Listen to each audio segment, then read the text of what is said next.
On my birthday, my husband poured ice-cold water on me at 5 a.m., saying, "My sister, Mom, and the kids will be here in half an hour, and you haven't prepared anything or cleaned the apartment yet. Get up, you idiot." When my sister-in-law and mother-in-law arrived, they saw my husband in the lobby with his bags. And then the most interesting part began. But before we start, I'll ask you to like and subscribe to the channel. Thank you and enjoy. The door swung open before Sarah could insert her key into the lock.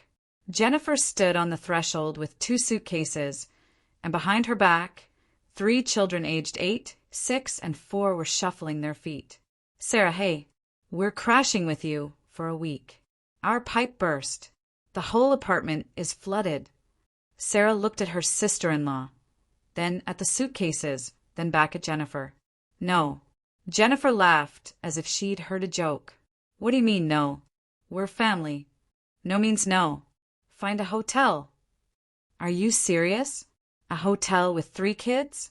Do you have any heart?" Sarah set her bag on the floor and crossed her arms. "I have a heart, but I don't want to run a daycare in my home. Jennifer, I work from home. I need quiet. You didn't ask. You didn't give me any notice. Answer no. You've lost your mind. Wait till Mark gets home. He'll explain to you how to treat family. My husband will explain to me what to do in my own apartment." Sarah stepped inside and began closing the door. Jennifer tried to wedge her foot in, but Sarah was faster. "You'll regret this. I'm telling Barbara everything." "Go ahead." The lock clicked. Sarah leaned against the door and listened. Behind it, indignant muttering, the rolling of suitcases, children crying. Then everything went quiet. 20 minutes later, Mark came home. Sarah was at her laptop in the kitchen, finishing her cold tea. Her husband entered looking like someone had punched him. Jennifer called. "I know. Why didn't you let them in? They have a flood. They have money for a hotel." "Sarah, this is my sister and my condo, which I bought with my own money before we got married. Want to have guests without my consent? By your own place." Mark froze in the middle of the kitchen, opening and closing his mouth. You're serious?" "Completely. Mom will find out. She won't speak to you." Sarah raised her eyes from the screen and looked at her husband for a long moment. "I'll survive." Mark went to his room without eating dinner. Sarah returned to the report she was editing. Her fingers moved across the keyboard evenly without trembling. The call came on Wednesday, exactly at 9 a.m. Sarah was in a Zoom meeting. Camera on, microphone muted. Barbara's name lit up on her phone. Sarah declined the call. The phone rang again. Declined. The 3rd time, Sarah simply turned off the sound. The meeting ended at 9:40. Sarah looked at her phone. 11 missed calls, 4 texts. "Sarah, pick up immediately. I need your help today. Mark said you're home. Why aren't you answering? I'm waiting for your call. This is rude." Sarah typed a response. "I'm working. We'll talk tonight." The response came instantly. "What work? You're just sitting at home. Call back right now." Sarah put the phone in her desk drawer and returned to her documents. That evening, Mark came home pale. "Mom called you this morning." "I know. Why didn't you answer?" "I was working. She needed a ride to the doctor." "She has Uber. Or you could have left work early." "Sarah, she's my mother. And I'm not her personal driver." Mark clenched his fists. "She's really upset. That's unfortunate. Do you understand how this looks? A daughter-in-law refusing to help her mother-in-law." Sarah set aside her book and looked her husband in the eye. "Mark, your mother didn't ask if I could. She decided for me. I work, I have deadlines. I have my own life. If she needs help, she can ask in advance, politely. Then I'll consider it. But I don't take orders from anyone." She wasn't ordering. "Pick up immediately. Call back right now." "Those aren't orders." Mark was silent, breathing heavily. "Tomorrow you'll call her and apologize." "No." "What?" There's nothing to apologize for. I didn't hurt anyone. I simply didn't drop my work to drive a healthy adult to the doctor. Mark turned and left. The door slam was already familiar. On Friday morning, Sarah discovered that money had disappeared from their joint account. She was checking the balance before paying the internet bill, and the figure seemed off. She logged into her bank account and opened the transaction history. Transfer to Mark Anderson, $3,000. Yesterday evening at 11 p.m., Sarah frowned and opened the archive for the last 3 months. Transfers had been going regularly, from $500 to $3,000 once a week, sometimes more often. Total, $14,200. Sarah closed her laptop, poured water, drank it slowly, looked out the window. Outside, fine rain was falling. Pedestrians hunched under umbrellas. She took out her phone, opened the banking app, found the option to open a new account, filled out the form. 5 minutes later, a notification arrived. Card issued. Sarah transferred all her money to the new account. $10,800. All that remained after Mark's secret transfers. That evening, her husband returned at the usual time. Sarah was making dinner, baking salmon with vegetables. Mark, sit down. We need to talk. He tensed but sat down. Starting today, we have separate finances. You pay for yourself, I pay for myself. Utilities split 50-50. Mark went pale. What are you? For the last 3 months, you've been taking money from our joint account. $14,200. Where did it go? Silence. Mark, I asked you a question. I needed money. For what? Different things. What things? Helping Mom. Jennifer, too. Sarah nodded. I see. Then, from now on, help them from your own paycheck. My money is mine. I opened a separate account. All my income goes there now. Sarah, we're married. Married couples don't steal from each other. I didn't steal. I borrowed without asking. That's called stealing. Mark jumped up. How can you say that? This is my mother. And my money. Want to support your mother? Support her from your own pocket. You're heartless. I'm practical. He left, slamming the door so hard the glasses in the cabinet rattled. Sarah took the salmon out of the oven, plated it, sat down to dinner alone. The weekend dragged on in silence. Mark barely left his room. Sarah worked, read, walked in the park. Sunday evening, Barbara called. Sarah answered. Hello, Sarah. I need to meet with you tomorrow afternoon. I'm coming over. I have work tomorrow. Make time.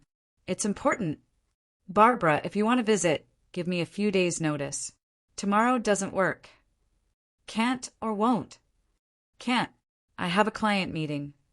Reschedule it. No. Sarah, I'm not asking, I'm telling you. Tomorrow at 2 p.m., I'll be at your door. Whether you open it is up to you. But we're having this conversation. Dial tone. Barbara had hung up. Sarah put the phone on the table, looked at the screen, then opened her calendar. Indeed, tomorrow at 2 she had a client meeting. She wasn't rescheduling. On Monday at exactly 2 o'clock, the doorbell rang. Sarah was in her headphones, discussing edits to a presentation with a client. The doorbell rang again. Then again. Sarah continued her conversation without being distracted. The client was explaining which slides needed changes. The doorbell stopped. Fists started pounding on the door. Sarah calmly finished the call 20 minutes later. She took off her headphones, walked to the door, looked through the peephole. On the landing stood Barbara and Jennifer, both with displeased faces. Sarah opened the door without removing the chain. Hello. Why didn't you open? Jennifer was nearly shouting. We've been standing here for half an hour. I was working. I told you I have a meeting. Barbara stepped closer. Open the door properly.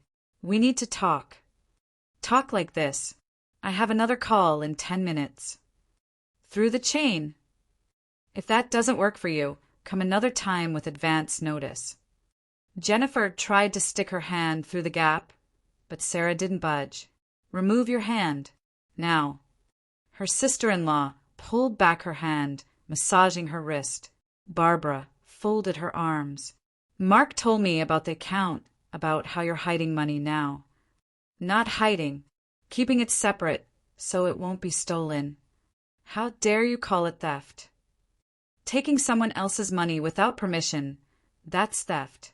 Or do you have a different definition? Jennifer was choking with indignation. We're family. In families, everything is shared. In families, yes. Between you and me? No. Barbara narrowed her eyes.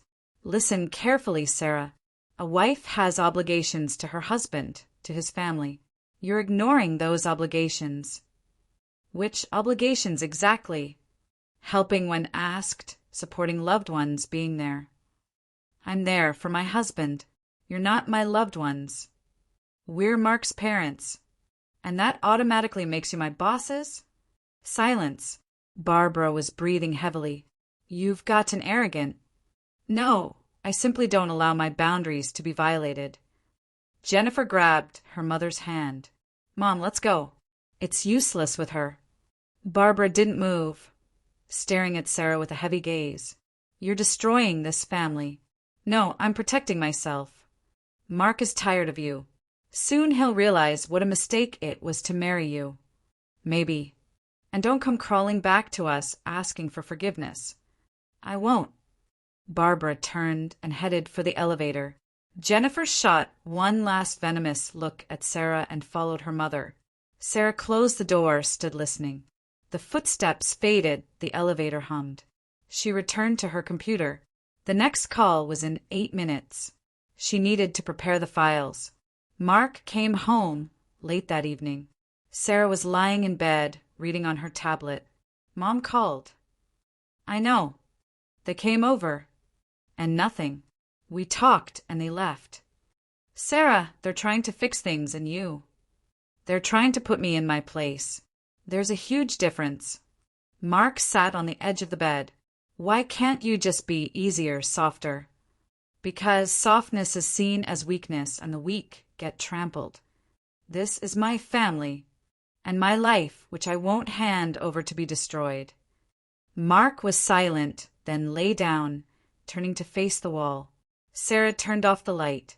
Darkness covered the room like a thick blanket. The week passed in familiar routine. Sarah worked. Mark avoided serious conversations. In the evenings, they ate dinner in silence, each at their own plate. Thursday evening, Sarah met with her friend Kelly at a cafe near home. How's it going? Kelly stirred sugar into her cappuccino. Mixed. Bad. Strange. I'm living with my husband, but it's like I'm alone. Have you tried talking? What's there to talk about? He chose a side. Not mine. Kelly took a thoughtful sip of coffee. Do you love him? Sarah looked out the window. Beyond the glass, silhouettes of people flickered, cars, store lights. I used to. Now I don't even know. I'm used to him, probably. Habit isn't love. I know. Then why stay? Sarah shrugged. Maybe I'm hoping it'll change. Or I'm afraid to change it. I don't know. Kelly reached across the table, squeezed Sarah's fingers. Sarah, you're strong. You can handle anything, even being alone. I'm already alone next to him. Her friend nodded. Then maybe it's time to change something? Sarah said nothing. She finished her cold latte and looked at her watch. I need to go. Thanks for listening. Always. Call if you need anything. Saturday morning. Sarah woke up with a strange feeling. Mark wasn't in bed. She got up, went to the kitchen. Empty. Looked in his room. Also empty. His phone was on the nightstand. Sarah picked it up. No password. Mark never set one. She opened the messenger. The last chat was with Barbara.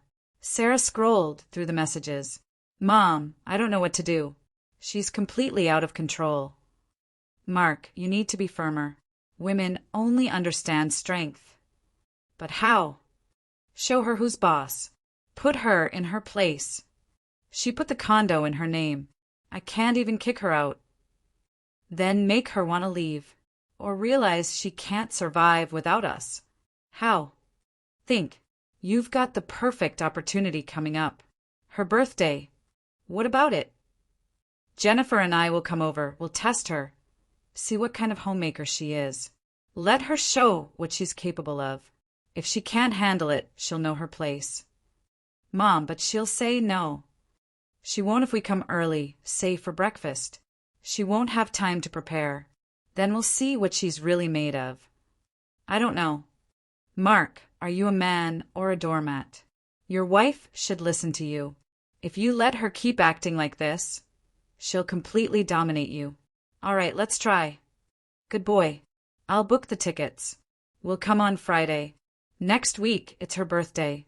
Early morning, around 5 o'clock. She'll still be sleeping. Wake her up. Tell her we're coming. Let her make breakfast. Clean up. We'll check. Okay, Mom. Sarah slowly lowered the phone. She scrolled to the date of the last message. Yesterday, late evening. Her birthday was next Friday. In 6 days. She put the phone back on the nightstand, went to the kitchen, poured water, drank it in small sips. Then she opened the desk drawer, took out her planner, found a clean page and began to write. Monday, lawyer consultation. Tuesday, change locks, call locksmith. Wednesday, pack Mark's things. Thursday, prepare condo documents. Friday. Sarah stopped, looked at the word Friday, then added, Friday, finale. She closed the planner. Her face was calm, emotionless. Inside, cold clarity was growing. Sharp, precise. Mark returned an hour later with grocery bags. Good morning. Went to the store. Thanks. Sarah, listen, about your birthday. Yeah.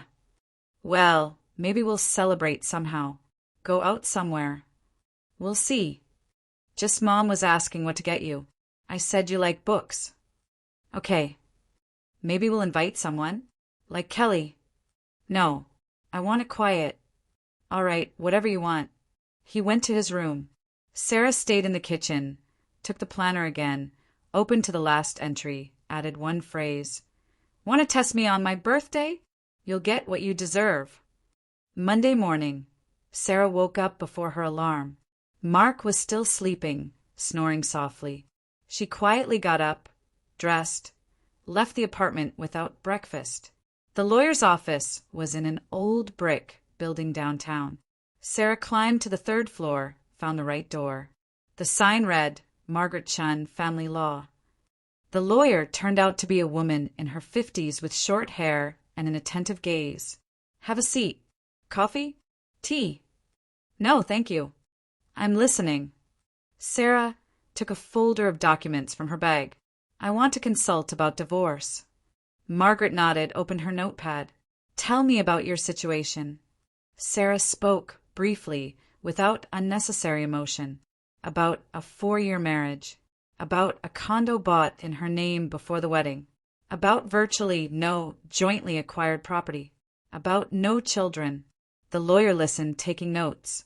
Is your spouse on the deed? No. He's still at his mom's address officially. Joint loans mortgage? No. Planning to divide property? No. Let him take what he brought. I'm not asking for anything. Margaret raised her eyes. Then the process will be quick. About 60 days from filing. If there's no dispute over property or custody, it'll be straightforward. Good. Can you bring documents? ID, marriage certificate, deed to the condo. Yes. Then come Wednesday. We'll prepare the paperwork and file when you're ready. Sarah nodded. I'll come Wednesday, but I won't file immediately. I need time. Take all the time you need. The papers will be ready. Come when you feel it's right. Sarah paid for the consultation, took the business card, went outside. Rain was drizzling, fine and persistent. She raised her jacket collar and headed toward the subway. On the way, she stopped at a hardware store, spent time examining locks. A salesman a guy around 20, approached. Need help? I need a solid deadbolt with pick resistance for an apartment. Yeah, this one's good. High security cylinder. Grade 1. Virtually impossible to pick. Sarah turned the lock in her hands. Heavy, solid, reliable. I'll take it. And a security chain. Good choice. Need installation. Yes. Can you do tomorrow? Let me check. He pulled out his phone. I can do tomorrow afternoon around 3. Perfect. What's the address? Sarah gave it to him. He typed it in. See you tomorrow at 3. She paid, took the receipt. They loaded the lock and chain into a large bag. Heavy. The metal clinked as she walked. The subway was stuffy and crowded. Sarah stood by the door, holding the rail, watching the tunnels rush past. People around her scrolled through their phones. Someone dozed against the glass. An ordinary Monday. Everyone had their own lives, their own problems, and she had her quiet rebellion that no one knew about yet. At home, Mark wasn't there. Sarah put the bag in the closet, far from view, sat at her laptop, checked email. 3 new client orders, 1 urgent. A pitch deck for a startup, needed by Wednesday.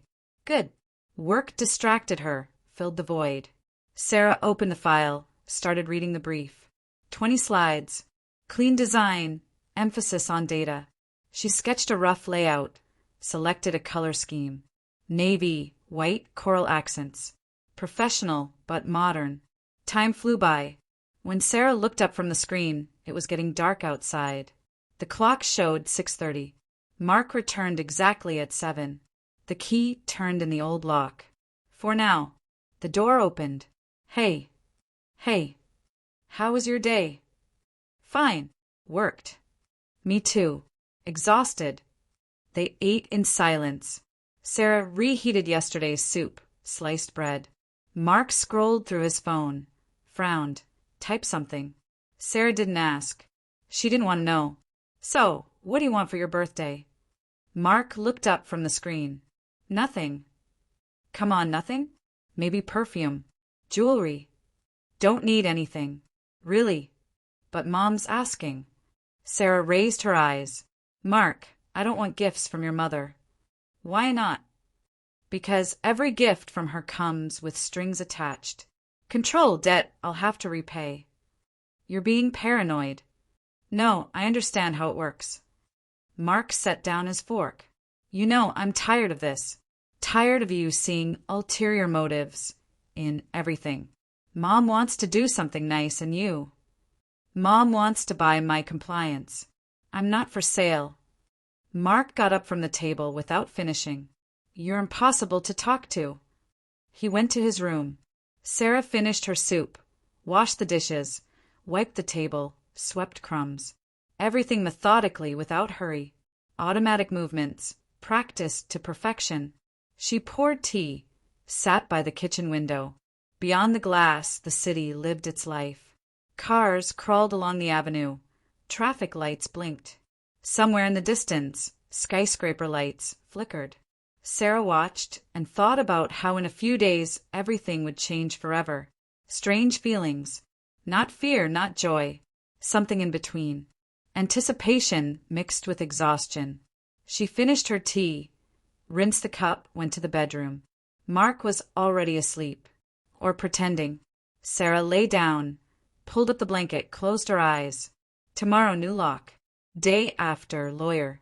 And then, she fell asleep without finishing the thought. Tuesday at exactly 3 o'clock, the doorbell rang. Sarah opened it. On the threshold stood Jake, the guy from the store, with a toolbox and the bag with the lock and chain. Hey, here as promised. Come in. Mark wasn't home. He'd left on errands that morning. Said he'd be back by evening. Sarah showed him the door. Need it installed here. Jake examined the door, nodded. Good door. Steel. This'll fit perfect. About 40 minutes to an hour. Okay. I'll be in the kitchen if you need me. Sarah returned to her laptop. Beyond the door came the sounds of a drill, the clink of metal, quiet whistling. She worked on the presentation, selecting fonts, aligning charts. The work required focus, and that was good. Not thinking about anything except pixels and colors.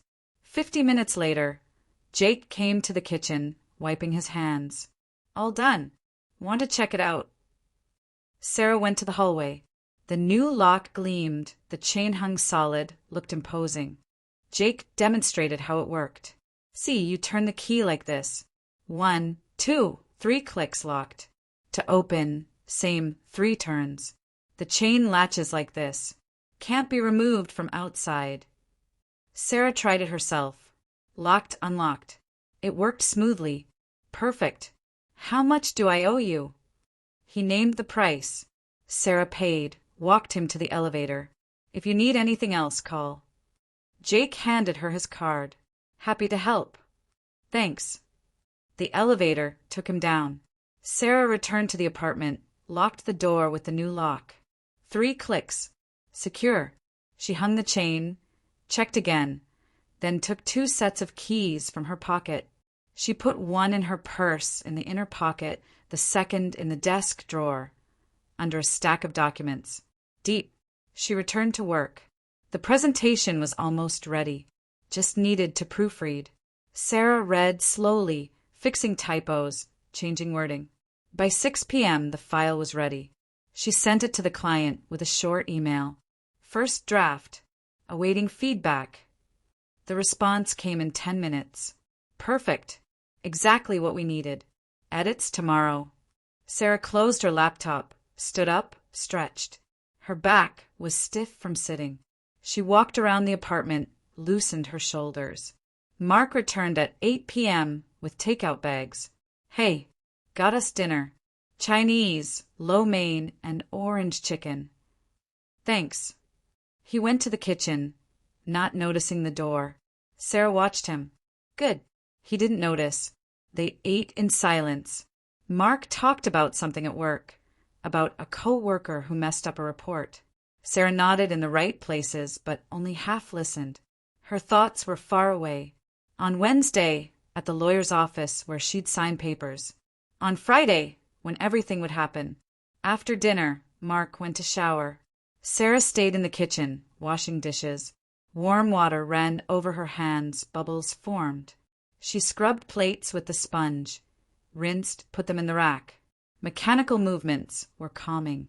When the dishes were done, Sarah dried her hands, went to the bedroom. Mark was already in bed, watching something on his tablet. You free tomorrow? He asked without looking up. Busy in the morning, then maybe. Want to go somewhere? Movie or something. We'll see. Sarah, you've been distant lately. She turned to him. Just tired. Of what? Everything. Mark set aside the tablet. Of me too. Sarah looked at him for a long moment, then quietly. Yes, that too. He frowned. What's wrong? A lot of things. But I don't want to talk about it now. When do you want to? I don't know. Maybe soon. Mark was silent, then picked up his tablet again. Sarah lay down, turned to the wall, closed her eyes. She heard him shifting, sighing. Then everything went quiet. He fell asleep, and she lay there, staring into darkness, thinking about how in 3 days her life would split into before and after, and there would be no going back. Wednesday morning, Sarah went to the lawyer again. Margaret met her with prepared forms. Petition for dissolution of marriage. We'll fill it out together. Sarah sat at the desk, took a pen. The lawyer explained what to write where. Your information here. Spouse's information here. Grounds for dissolution. Standard language. Irreconcilable differences. Okay. Requesting spousal support. No. Division of property. No. We have nothing joint. Then it's straightforward. Sign here, here, and here. Sarah signed. Her handwriting was steady, no trembling. Margaret checked the signatures, nodded approvingly. Excellent. I'll keep this. When you're ready to file, just call. I'll take it to the courthouse. Process takes about 60 days, maybe less since there's no dispute. Thank you. You're welcome. The lawyer paused, then added more gently, Take care of yourself. Divorce is always hard, but you'll get through it. Sarah nodded, took her copy, put it in the folder, paid, said goodbye, went outside. The sun was breaking through clouds. It was cool, but not cold. Sarah walked slowly in no hurry. She stopped at a nearby park, sat on a bench, took out her phone, looked at the screen. A text from Kelly. How are you? Been a while. Want to meet up?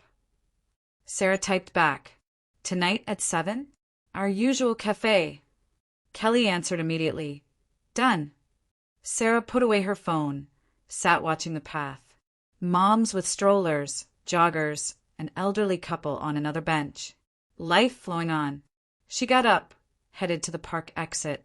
On the way home, she stopped at a grocery store, bought vegetables, fruit, milk. There was a line at checkout. In front of her, a woman with a child around 5. The boy was whining for candy. The mother refused. The boy pouted. An ordinary scene. At home, Sarah put away groceries, sat at her laptop. Client feedback had arrived on the presentation. A few slides needed rework, color changes, text additions. She worked with focus, losing track of time. When she finished, it was already 6. She needed to get ready to meet Kelly. Sarah changed into a clean blouse, fixed her hair, grabbed her purse, keys. At the door, she looked at the new lock, locked it with 3 turns, checked. Locked. Secure. She went down, stepped outside. The cafe was a 15-minute walk. Sarah walked without hurrying, thinking about what she'd tell her friend. Tell everything or stay quiet. Kelly wasn't a gossip, but still it felt awkward somehow. The cafe was cozy, small, with wooden tables and dim lighting. Kelly was already sitting by the window, waved. Hey, you look great. Thanks. You too. They ordered coffee and desserts. The waitress, a girl around 20, wrote it down and left. So tell me, how are things? Kelly leaned on the table. Mixed. Bad. Strange. I'm living with my husband, but it's like I'm alone. Have you tried talking? What's there to talk about? He chose a side. Not mine. Kelly frowned. His mom again. His mom, his sister, their whole family. They decided I should obey them, and I disagree. What will you do? Sarah was silent. The waitress brought coffee, set the cups down, left. I'm getting divorced. Kelly froze with her cup midair. Seriously? Absolutely. When? Soon. The papers are ready. Her friend slowly set down the cup. Sarah, are you sure? More than ever. Does he know? No. He'll find out Friday. On your birthday?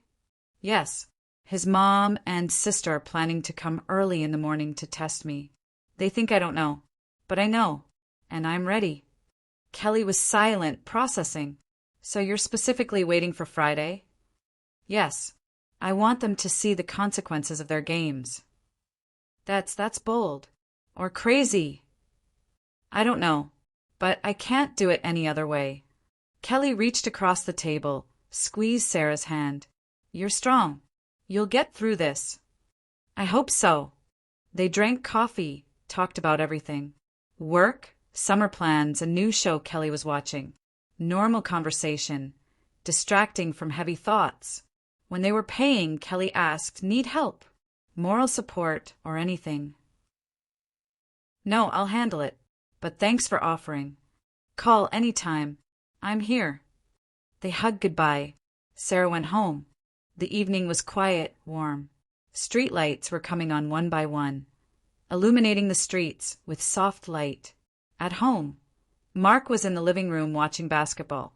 Sarah said hi, went to the bedroom, changed, washed up, lay in bed with a book. She read until midnight, then turned off the light.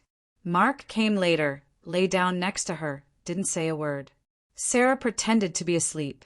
Thursday began with rain. Sarah woke to drops hitting the window. Outside was gray, damp. She got up, did her workout, had breakfast. Mark was still sleeping. When he got up, it was already 9. Sarah was at her laptop. Morning. Morning. Coffee. I'll get it. He went to the kitchen, rattled mugs. Sarah kept working, not distracted. 10 minutes later, Mark came back with coffee, sat across from her. So about Friday, maybe we should celebrate? Just us. Go to a restaurant. I don't know. Sarah, come on. Give me some kind of answer. I don't know, Mark. We'll see how the day goes. He sighed, finished his coffee, went to get ready for work. Sarah stayed at the computer. When Mark left, she got up, went to his room, opened the closet. Clothes hung neatly. Shirts, pants, jackets. Sweaters, t-shirts, jeans on shelves. Shoes in a row. Sarah got 3 large duffel bags from the closet, began folding clothes. Methodically, without hurry. First the shirts, folded each, stacked them. Then pants, sweaters, shoes in a separate bag. She worked for an hour. The closet was empty. 3 bags full. 2 more with smaller items. Socks, underwear, belts. Sarah carried everything to the hallway, set it by the door, neatly so it wouldn't block the way. She returned to Mark's room, surveyed the empty closet, the bare shelves, closed the door, went to the kitchen, made tea, sat by the window, watched the rain. Drops ran down the glass, merging into streams. The sky was low, heavy. Her phone buzzed. A text from Jennifer. Sarah, hey. Mom and I were talking about your birthday. We want to come over in the morning to celebrate properly. I'll make my famous pancakes. We'll have a nice family breakfast. Sound good? Sarah looked at the screen. Her fingers hovered over the keyboard. Then she typed, okay, come over. Sent. Put down the phone. Jennifer answered quickly, great. So it's settled. Mom, and I will leave early to make it for breakfast. Leaving around 5. We'll be there by 5:30. Just make sure you're up and ready. Sarah typed, okay. Put away the phone, finished her cold tea, got up, went to the bedroom, pulled a small safe from under the bed, opened it. The condo documents were inside. Deed, purchase agreement, title, everything in her name. Mark's name wasn't on anything. The condo was bought before marriage. Sarah checked each document, made sure everything was there. Put them back, closed the safe. Changed the code. Instead of Mark's birthday, she put her own. Backwards. She returned to the kitchen, opened her laptop, logged into banking, checked accounts. $2,000 remained in the joint account. Enough for utilities. On her personal account, $10, $800. Sarah transferred another $1,000 from her paycheck to savings. Now there was $11,800 there. A good cushion. Then she went into phone settings, changed passwords everywhere. Email, social media, messaging apps. New combinations Mark wouldn't guess. By lunch, everything was ready. Sarah closed her laptop, stood up, walked around the apartment. Bags in the hallway, new lock, documents secured, money transferred. All that remained was to wait for Friday. She returned to the kitchen, got out ingredients, decided to cook something complex, labor-intensive, to keep her hands and mind busy. A layered casserole with meat and vegetables. She sliced potatoes thin, browned ground beef with onions, grated cheese. Layer by layer she arranged it in a dish, poured sauce over it, put it in the oven. While the casserole baked, Sarah cleaned the kitchen, wiped counters, cleaned the stove, organized dishes. Everything spotless. Mechanical work was calming, distracting from thoughts. Mark returned at 7 p.m., sniffed. Smells amazing. What did you make? Casserole. Wow, haven't had that in forever. What's the occasion? Sarah shrugged. Just felt like it. They ate dinner in silence. The casserole turned out well, golden, juicy. Mark ate heartily, went for seconds. Sarah picked at hers with her fork, ate slowly. Delicious. Mark said, finishing. Thanks. Listen, tomorrow on your birthday, maybe we should go out? I'll make a reservation. We'll see how the day goes. Sarah, come on. Give me a real answer. I can't. We'll decide tomorrow. Mark waved his hand, got up, went to his room. Sarah cleared the table, washed dishes, wiped everything down. Then she went to the bedroom, lay on the bed, took her book, read. But the words slipped past. Her thoughts were on tomorrow. Mark came in an hour later, sat on the bed edge. "Sarah, it feels like you're planning something." She looked up from her book. "Why do you think that?" "You're acting strange. Too calm." "Maybe I'm just tired of being stressed." "About what?" "Everything. Your family, our relationship, the constant tension." Mark was silent. "Do you want to tell me something?" Sarah closed her book. "I do, but not today." "When?" "Soon. Very soon." "Your words scare me." "Don't be scared. Everything will be right." Mark lay down next to her, without changing. He was silent, staring at the ceiling. Sarah turned off the light. Darkness covered the room. They lay next to each other, not touching. Two people in one bed, but on different planets. Sarah closed her eyes. Tomorrow everything would change. Friday morning started early. Sarah woke at 4:30, though her alarm was set for 7. She couldn't sleep anymore. Inside, tension was building, tight coiled. She quietly got up so as not to wake Mark. Went to the bathroom, washed her face with cold water, looked at her reflection. Pale face, dark circles under her eyes, tense features. 35 today, a milestone. Sarah dressed in sweats and a t-shirt. Went to the kitchen, put the kettle on, got out a mug. While the water heated, she went to the window. Beyond the glass, dawn was breaking. The sky was turning from black to dark gray, then pale pink. The city was waking slowly. Few cars, almost no people. Quiet, sleepy. The kettle whistled. Sarah made strong coffee, sat at the table. Her phone lay nearby, face down. She flipped it over. 3 messages, all from Jennifer, sent overnight. "Sarah, we're leaving now. Be there in about 40 minutes. We're on the road. Mom is so excited to surprise you. Hit some traffic, but almost there. Be ready." The last one sent at 4:45, so they'd arrive soon. Sarah finished her coffee, got up, went to the hallway, looked at the bags with Mark's things. 3 large duffel bags, 2 smaller ones, everything neatly packed. She checked the lock. Locked with 3 turns. Chain hanging. Good. She returned to the kitchen, sat at the table, placed her hands on the surface. Her fingers weren't shaking. Inside was emptiness. Not anxious, not calm. Just emptiness. A vacuum before an explosion. Sarah was lying in bed, not sleeping. The clock on the nightstand showed 4:45 a.m. Next to her, Mark was breathing evenly. He was sleeping soundly, suspecting nothing. Her phone under the pillow buzzed. Sarah took it out, looked at the screen. A text from Jennifer. "We're leaving now. About 40 minutes out."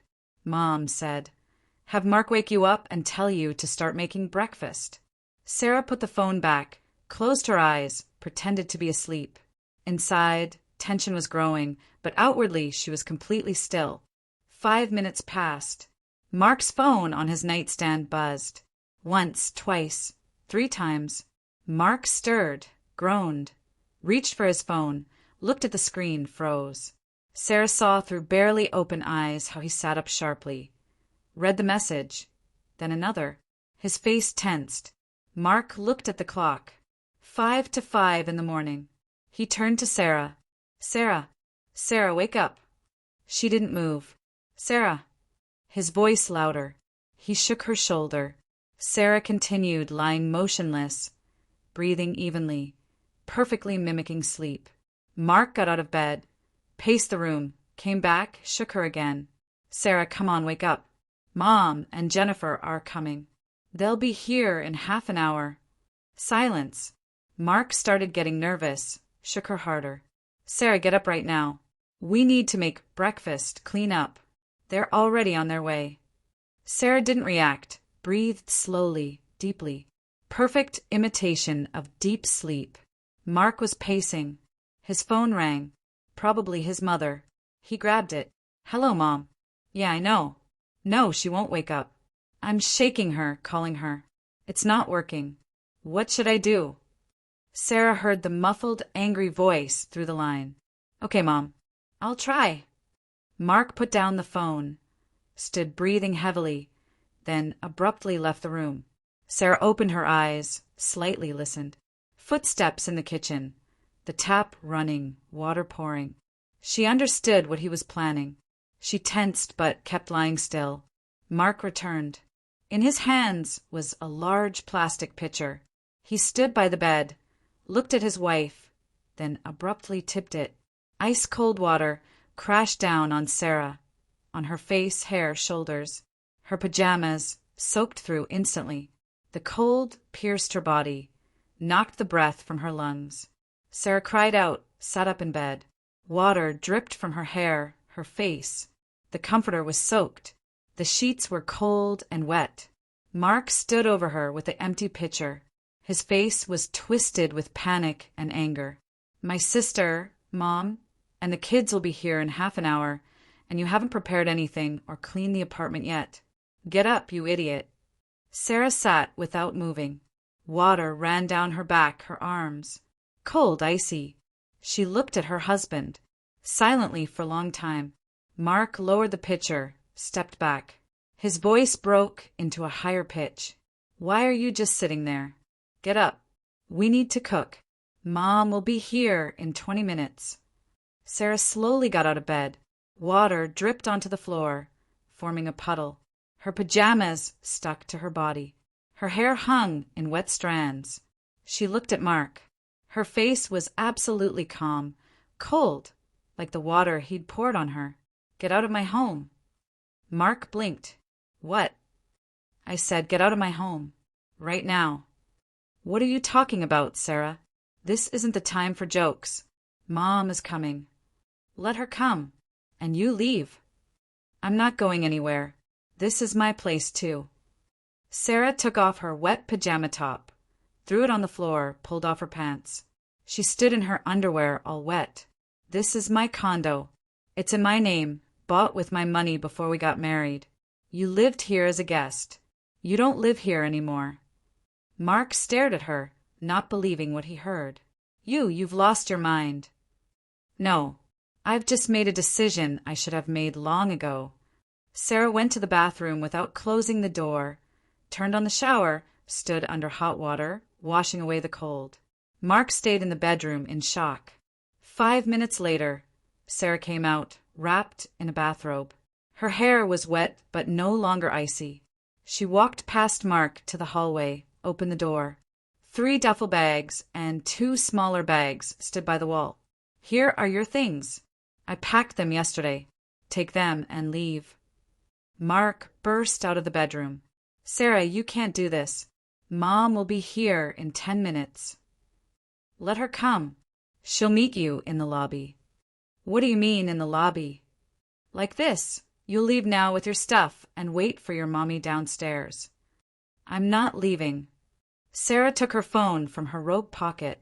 You'll leave on your own or with the cops. Choose. You wouldn't dare. She started dialing 911. Mark lunged at her, tried to grab the phone. Sarah stepped back, holding it high. Don't touch me. Sarah, come on. It's your birthday. Let's just talk about this. There's nothing to talk about.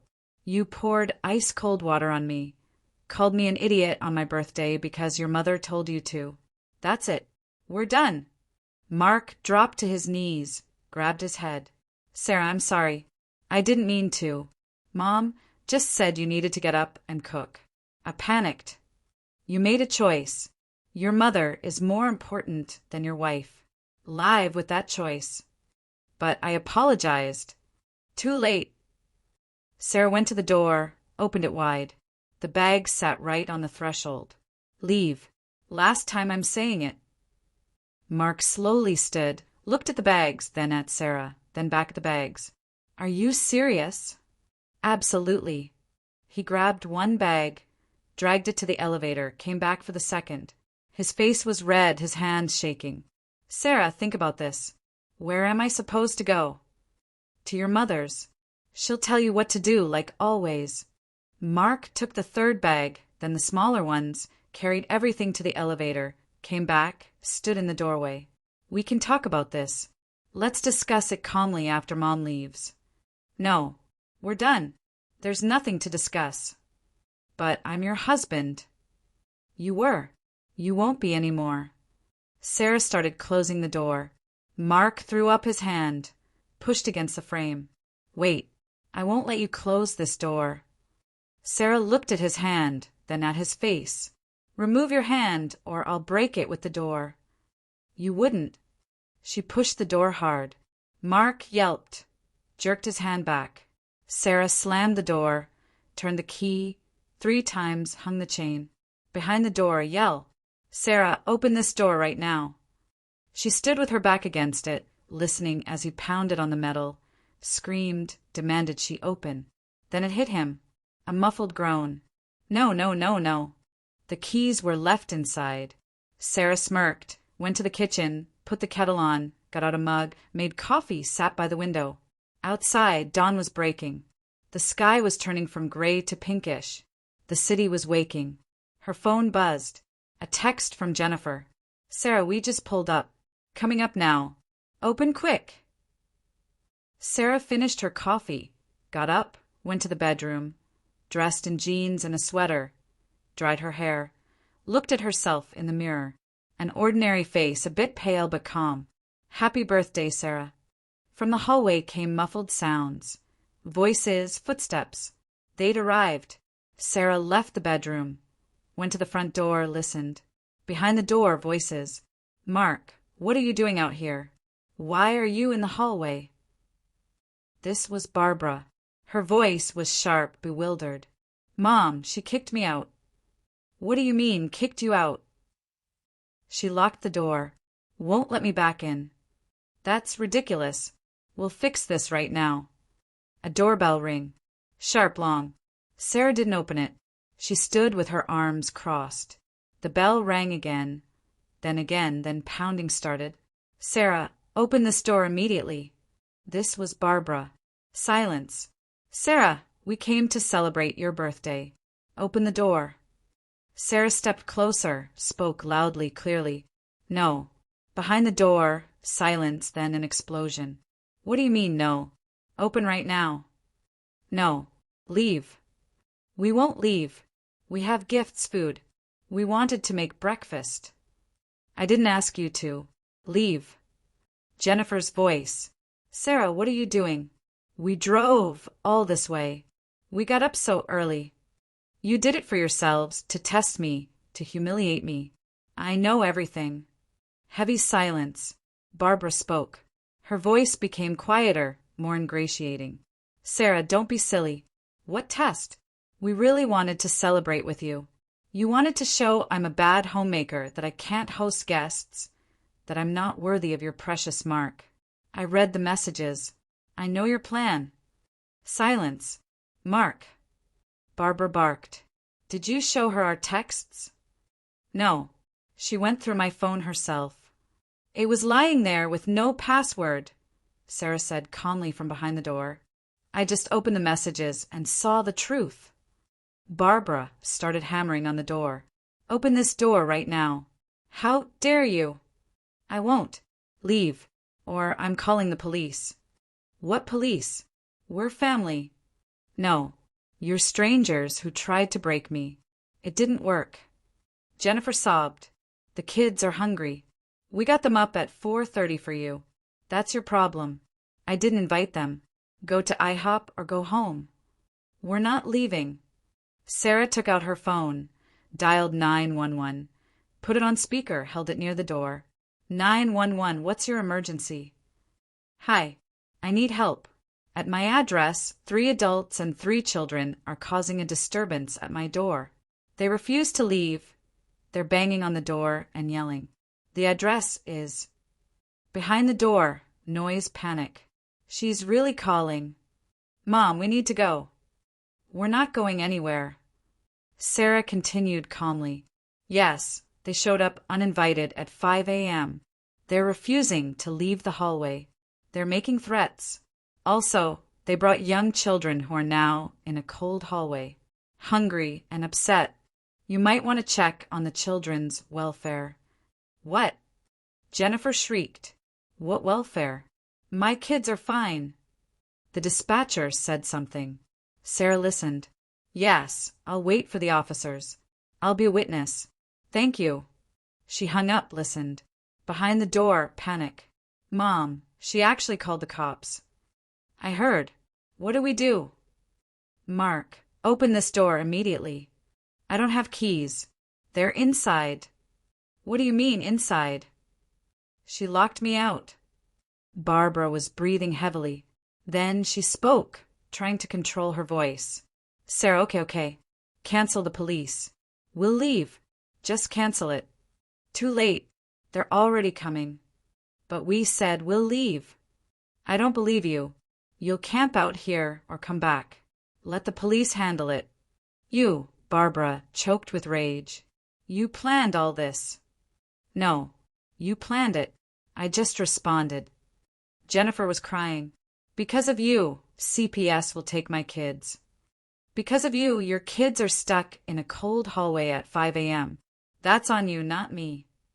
The children really did start crying. The youngest was wailing, the middle one sobbing. The oldest, apparently sensing something serious, was quiet. Barbara hissed. Jennifer, take the kids. We're going downstairs. Now. Mark's coming with us. He'll get his stuff later. Move.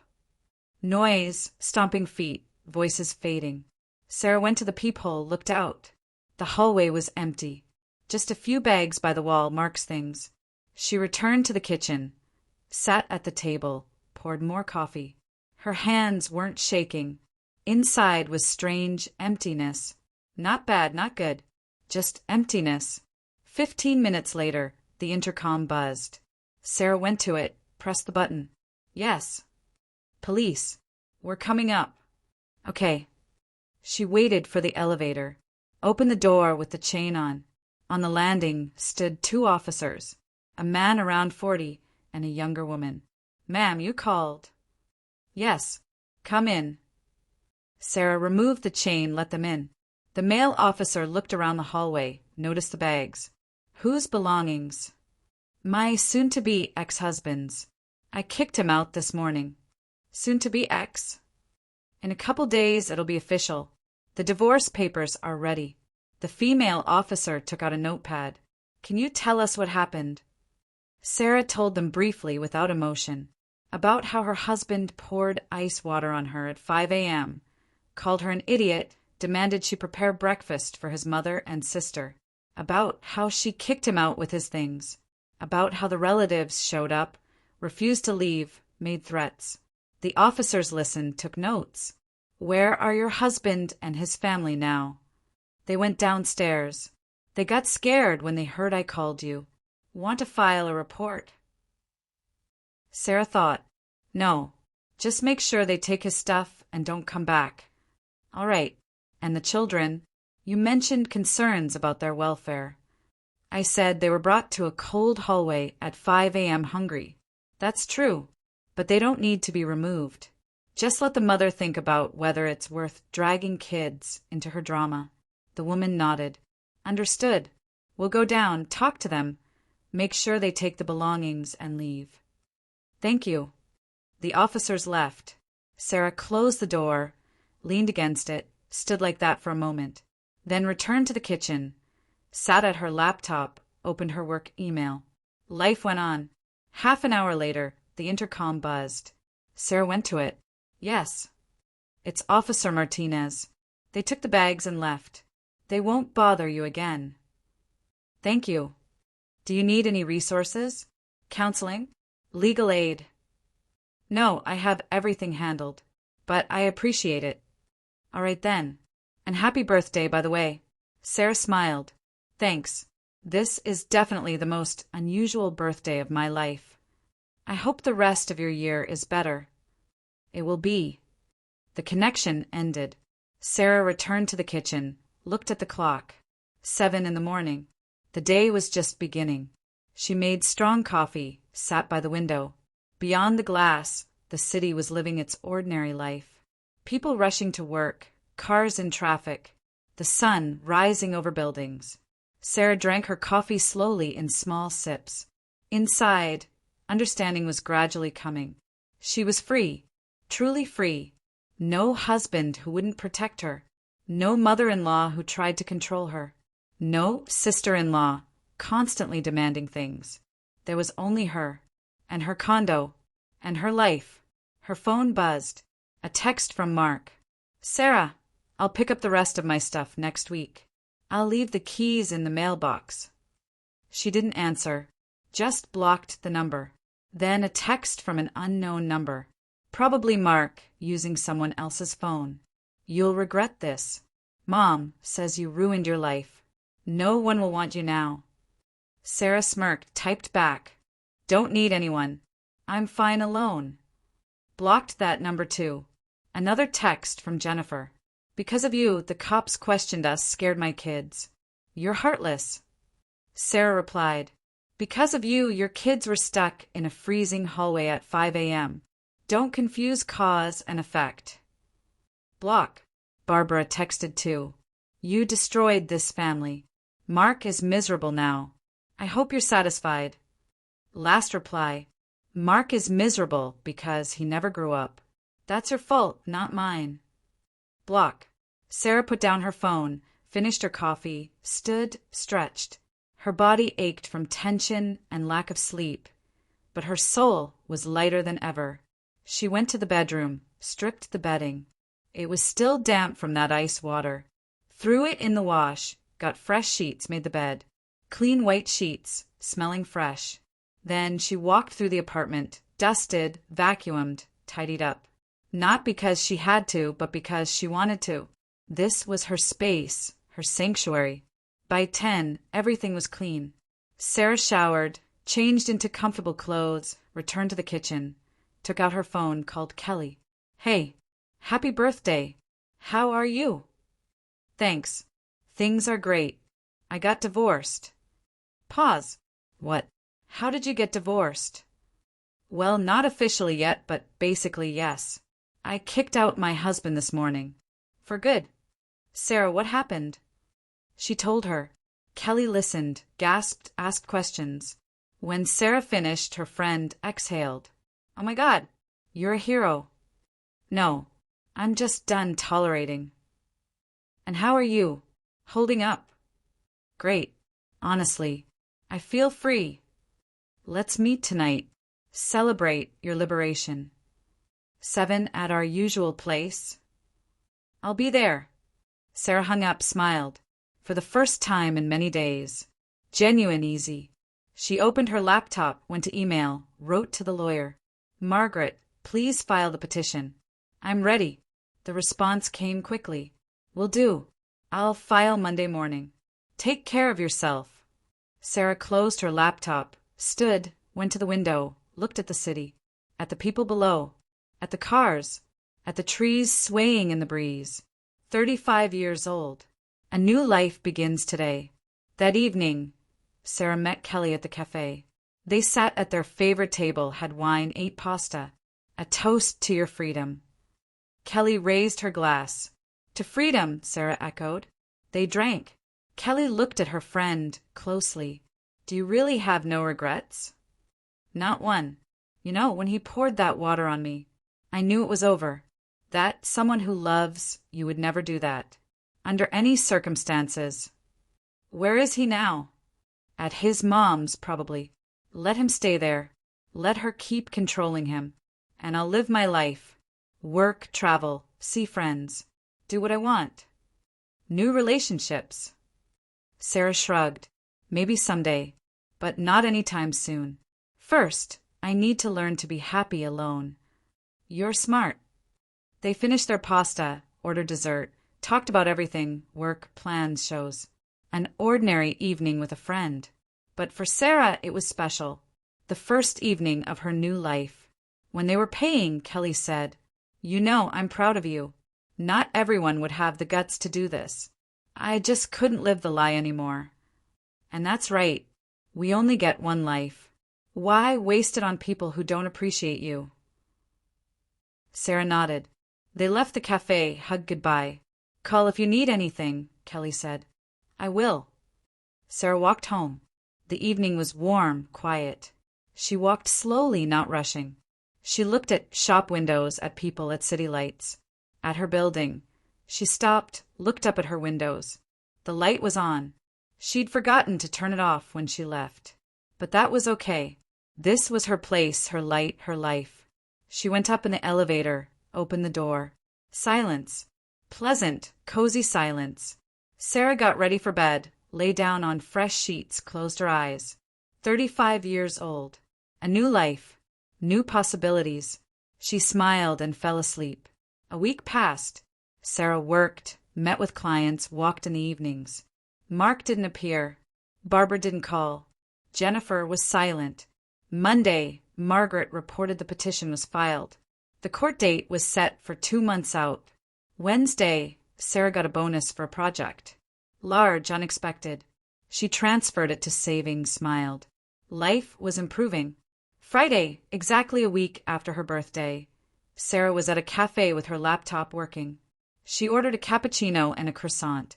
The waitress brought her order, set it down. Hang in there, she suddenly said. Sarah looked up. Sorry. I saw you here last Friday with your friend. You were talking about divorce. I didn't mean to eavesdrop, but I wanted to say you're doing great. Hang in there. Sarah smiled. Thank you. I am. The waitress nodded and left. Sarah sipped her coffee, took a bite of croissant. Outside it was raining, but inside the cafe was warm and cozy. She opened her laptop, kept working. Life went on, and it was wonderful. 2 months later, Sarah went to court. Mark sat on a bench in the corridor, pale, lost. Next to him was Barbara with a stony face. Sarah walked past without greeting, sat at the other end, took out her phone. When they were called into the courtroom, they entered from opposite sides. The judge reviewed the petition, asked if there were any disputes. Mark was silent. Sarah said, "No disputes. I'm requesting dissolution of the marriage." "Do you have jointly acquired property?" "No." "Children?" "No." "Then the marriage is dissolved. You'll receive the decree in 10 days." The gavel struck. Done. Sarah left the courtroom. Mark called after her. "Sarah, wait." She turned. "What?" "Maybe we can still try?" Sarah looked at him with a long gaze. At her ex-husband who had poured water on her and called her an idiot, who had chosen his mother over his wife, who had never grown up. "No, Mark. We won't try. I'm living my life. You live yours. And may we each find happiness in our own way. But I love you." "No. You love the idea of me. A convenient wife who stays quiet and takes it. I'll never be that again." She turned and walked toward the exit. Mark stood watching her go. Barbara came up to him, took his arm, led him away. Sarah went outside. The sun was shining bright. It was warm. She took out her phone, texted Kelly. Officially free. The response was instant. Yes. Celebrating tonight. Sarah smiled, put away her phone, walked down the street without looking back. 3 months passed. Sarah was sitting in a park on a bench, reading a book. It was early summer, a warm day. A woman with a stroller stopped nearby. "Excuse me, is this seat taken?" "No, go ahead." The woman sat, adjusted the blanket in the stroller. Sarah kept reading. A minute later, the woman spoke. "Sorry to bother you. It's just, you look so peaceful, so content. I envy that." Sarah looked up. "Thank you, I guess. What's your secret?" "What do you mean?" "Oh, you know. My husband, his mother. They're driving me crazy. Always demanding things, ordering me around. I'm exhausted." Sarah closed her book. "Have you told them you're exhausted?" "I have." "They don't listen." "Then don't just tell them. Do something." "Like what?" "Set boundaries. Say no. Don't let them manipulate you." The woman sighed. "Easier said than done. What if there's a huge fight? Then let there be a fight. Better one fight than a lifetime of misery. The woman thought about it, then nodded. You're right. Thank you. She stood, pushed the stroller away. Sarah watched her go, then returned to her book. Life went on. New, free, right? 6 months passed. Sarah was walking down the street after work. Mark was coming toward her. They made eye contact. He stopped. Hi. Hi. How have you been? Good. You? Okay. Living with Mom. For now. I see. Awkward pause. Listen, Sarah. I wanted to apologize. For that morning. For the water. For everything. Accepted. I was an idiot. You were. Maybe we could at least be friends. Sarah looked at him. At her ex-husband who had become a stranger. No, Mark. We have nothing to talk about. You live your life. I'll live mine. I've changed. I'm happy for you, but I don't care. Sorry. She walked around him, kept going. Mark called out, Sarah. She didn't turn around. She walked forward, not looking back. Down her street, to her home, to her life. A year passed. Sarah was at the same cafe where a year ago she'd met Kelly after the divorce. She was drinking cappuccino, working on her laptop. At the next table sat a man, around 40, nice-looking, with a book. He accidentally dropped his pen. Sarah picked it up, handed it to him. Thanks. No problem. He smiled. Do you come here often? Sometimes. You? Just moved to the neighborhood. Still finding good spots. This place is nice. They started talking. About the cafe, the neighborhood, books. Easy conversation, no pressure. When Sarah was getting ready to leave, the man asked, Maybe we could exchange numbers? It'd be nice to talk more sometime.